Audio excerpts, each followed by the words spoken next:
Hi everybody, Miss Tara here from Boys and Girls Clubs of Western Pennsylvania.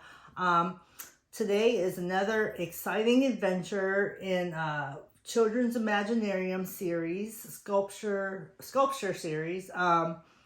And today we're going to explore soap carving and one wax carving. This is a little bit of a science and art mixture, because we're going to be working with different soaps, and I want you to recognize, and I'll talk about it too, the different consistencies built into each soap type, like the density, so the volume of matter in the space, in a certain amount of space. So different soaps have different densities, different textures, different ingredients, and all of those factors make working with soap and wax super interesting, especially if you're a carver like myself.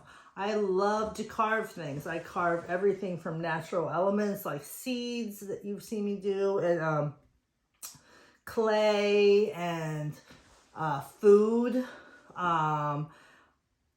soap. What else do I carve? I just carve so many things. I just love to carve. A lot of people back in the day used to whittle with wood and knives. I'm not so much a whittler because I don't feel like I have enough control over that medium. Medium is a word we use for the material that we're making our art from. Media is the plural of that. So wood, even the light balsa wood and things like that, for me, it doesn't, I feel like I don't have control over that, but I do as far as soap is concerned. So one of the things I wanted to quickly show you that's very, about our soaps is a couple things I've done, and then I want to talk a little bit about my tools and a couple projects that are in progress, and then the types of soaps and wax I use. Okay, let's start with kind of like the more kind of, I don't want to say boring, but a little bit boring. This is a wax project that I was working on. So one of my things that I love to do, I'm not sure, this hooks up to here. There is an actual system here, is architecture.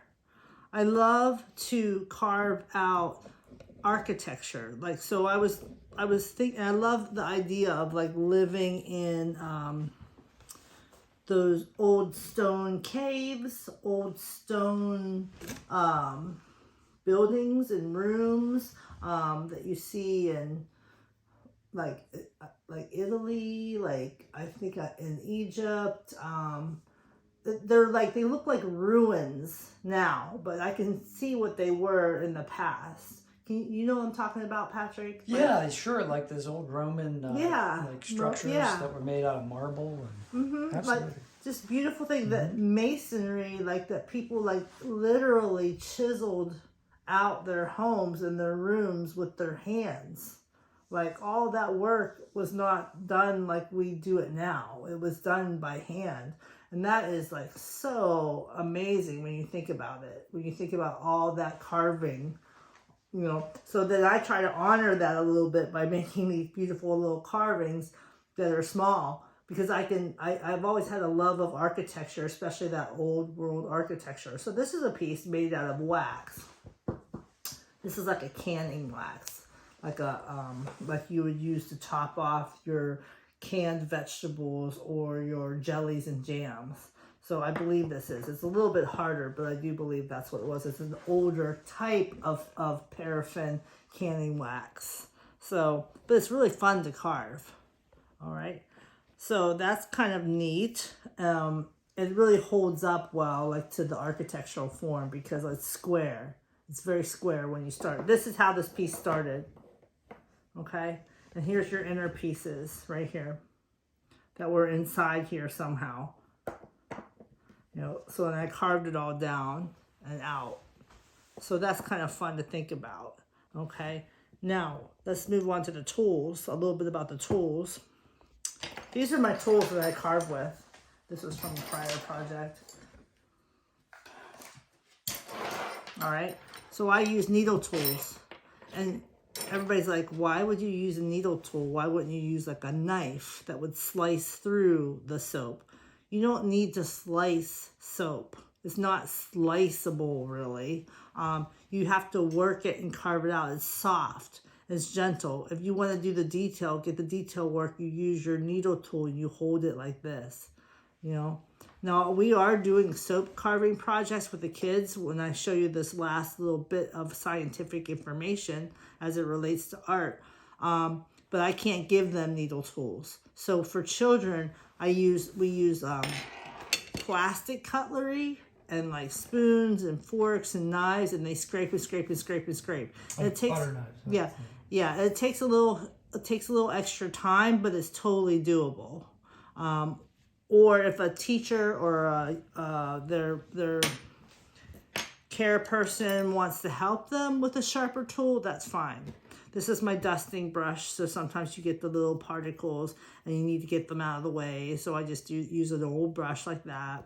These tools, I brought these out just to show you that these little loops here are made with wire, and I use these more for clay, sgraffito, and different technique. If you use these are too soft for soap, okay, and wax, you'll break your tool, and that's a bad investment, because each one of these tools are like $3 because they're very, very useful for their purpose. But don't use these loops for soap or wax. It's like for wet clay. Yeah, this is for like softer clay sgraffito work. These loop tools, however, can be used for soap because they're much harder and they're made out of steel band versus instead of wire. Yeah, versus wire. You know, so I just wanted to, these are Kemper tools. So I just wanted to give that some credence. I think it's important to talk about tools. Okay, tools. People think art doesn't just happen, kids. Art, you know, is like everything else, requires skill, practice, and good tools. Okay, now here's some of the projects I have going on. Here's another architectural piece where I'm thinking about. This has stairs. You see it? I can't see the stairs. They're right here. Oh, now I can see the stairs. There's stairs on the sides. Nice. There's stairs on the sides. Wow. There's an upper pool. This is architectural. This up here is like a little beautiful bed, couch thing that I was working on. Okay. Yeah. Uh-huh. Okay. Good. Fun. Wow. So how long does that take? Oh, this takes a long time, kids. So probably like one of these structures, and they're not all done yet. So I probably will work on these if I work on these for an hour a day, one finished piece of soap carving that's finished to my liking, to my satisfaction, will probably take me a month. Wow. Because but I'm nerdy that way. I just get into it. I find this relaxing. So if this is one of those things that, like, if it clicks in your brain and makes you feel relaxed, then continue to do it. If it makes you feel anxious, then maybe you have to work into it. You have to take it a little bit at a time and see how it feels over time. Because some people don't like this type of work.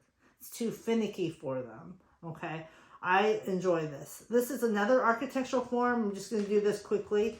It's not completely done, but this is supposed to look like a gladiator, like a Roman arena of some type, like an Italian amphitheater. Like with a court. It has a courtyard. They all live there, but there's ways to get in from the outside for horses and for carts and things. You know, it's like a place for everybody. The housing and the living quarters are over here.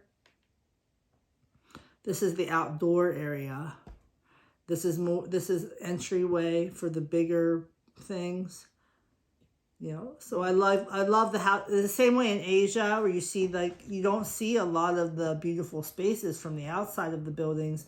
It's all hidden away. You open the door, you go through a corridor that opens up into this beautiful little intimate space. I love that. If I built a house, this is the kind of house I would have. Okay. All right, now talk about the soaps. And then we'll go to the last fun thing. So all of the soaps that I use a variety of soaps. Everywhere I go, I look at the soaps. I'm a soap nerd. These are those weird Asian soaps that you see at the Asian stores. And they have different strong smells. Like this is rose, I think. Very strong. This is jasmine. Much easier to take. So sometimes when I soap carve, I sneeze the whole time. So it depends on the scented soap. If you like scented soap to work with, because you like the color is more important than the scent, that's very cool. But you have to be able to take it. Like I can't take this soap when I was carving it. I had to like put it away. It was too strong. Okay. Some soaps you get in the Asian markets have lye in them too. And you'll feel it in your nostrils. Your nostrils will burn a little bit. These are your regular store soaps. This one I think is Dove.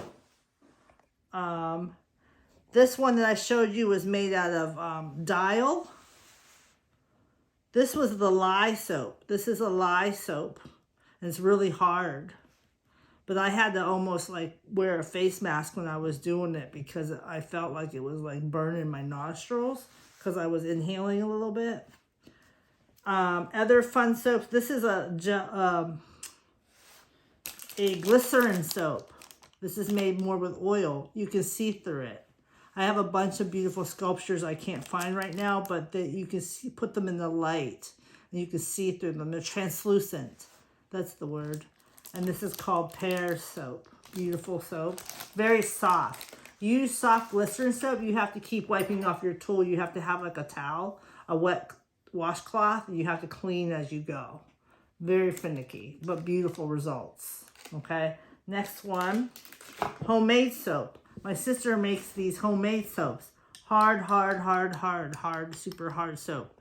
Beautiful results though. I can make like muscle tone and things, animals, skin tone.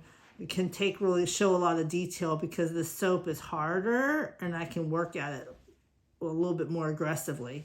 Okay, and this fun soap, super fun. I got this when I took one of my nieces like years ago to buy her girly stuff at that store called Lush, where they sell all these handmade soaps. So I've been saving this beautiful blue piece of soap. It's soft, so I know it's going to be finicky to make a project because of all that color.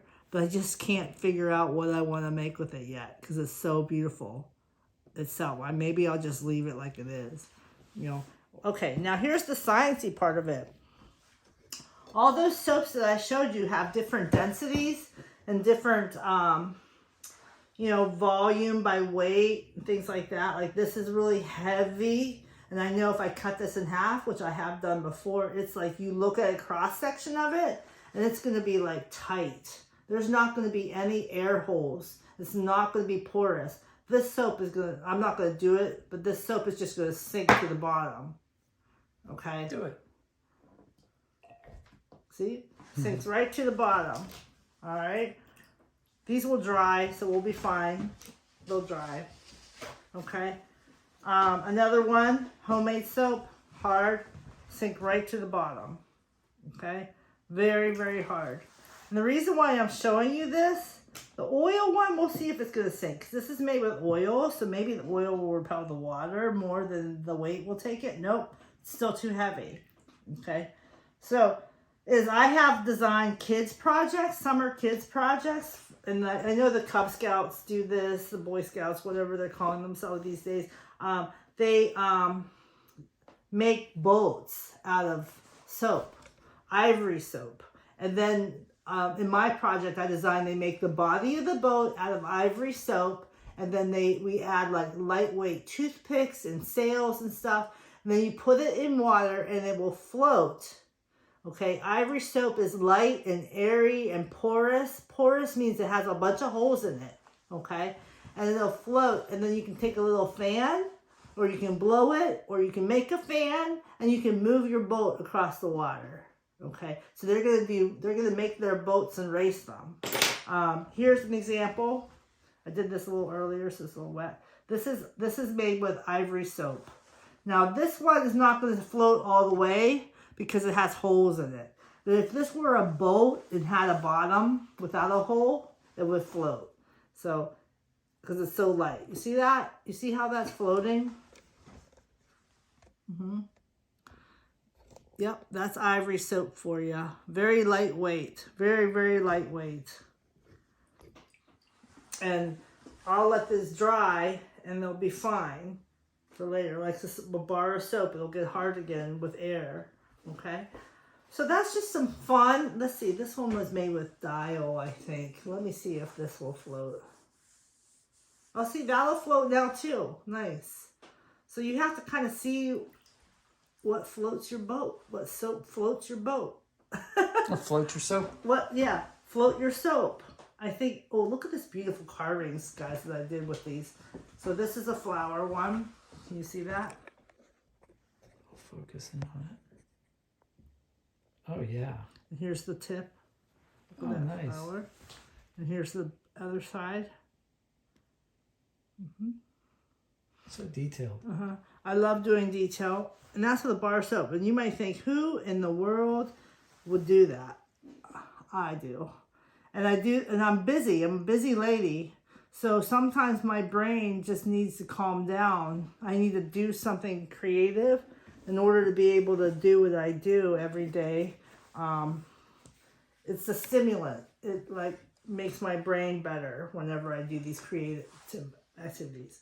All right, so that's all I have about soap. I just wanted to give you that concept, that idea. I want you guys to try it. Be like hanging out at home. Maybe you're a little bored.